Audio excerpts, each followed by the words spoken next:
সদস্য নিয়োগ দেবার ঘোষণা দেয়। সে অনুযায়ী এবছর 17 ফেব্রুয়ারি দেশের 64 জেলায় 10,000 পুলিশ সদস্য নিয়োগের প্রক্রিয়া শুরু হয়, শেষ হয় 28 ফেব্রুয়ারি। ইতিমধ্যে তাদের মৌখিক থেকে শুরু করে স্বাস্থ্য পরীক্ষা এবং অন্যান্য কার্যক্রমও শেষ হয়েছে।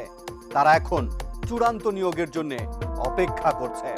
কিন্তু আমরা এ পর্যায়ে যেতে চাই মাদারীপুরে, কারণ সেই ভাগ্যবান তরুণদের অনেকের চাকরি হয়েছে এই জেলা থেকে।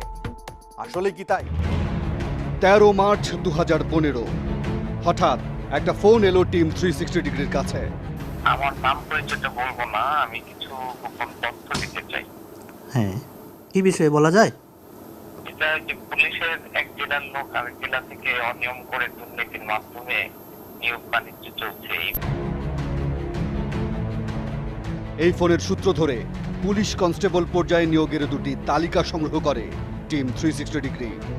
তালিকায় দেখা যায় ঢাকা জেলার কেরানীগঞ্জ এবং ধামরাই উপজেলার কয়েকটি গ্রামে শত শত তরুণ পুলিশের নিয়োগ পেয়েছেন।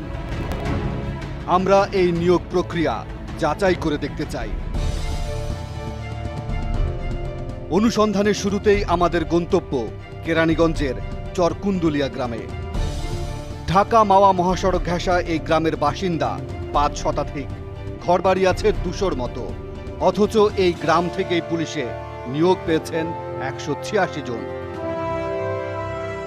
ছোট্ট এই গ্রাম থেকে পুলিশের এত সংখ্যক লোকের চাকরি গ্রামবাসীর মনেও সন্দেহ তৈরি করে। ধলেশ্বরী সেতু থেকে নামতেই দেখা হলো গ্রামের বাসিন্দা মুস্তাফিজুর রহমান রিপনের সাথে। কিন্তু যেটুকু নাম প্রায় 150 লোক নাম আমার বলছেন, কিন্তু একটা লোক আমি চিনি না। শুরুতেই ধাক্কা খেতে হলো। যে গ্রাম থেকে 186 জন পুলিশের নিয়োগ পেয়েছেন তাদের কাউকেই চিনছেন না চরকুন্দলিয়ার মানুষ।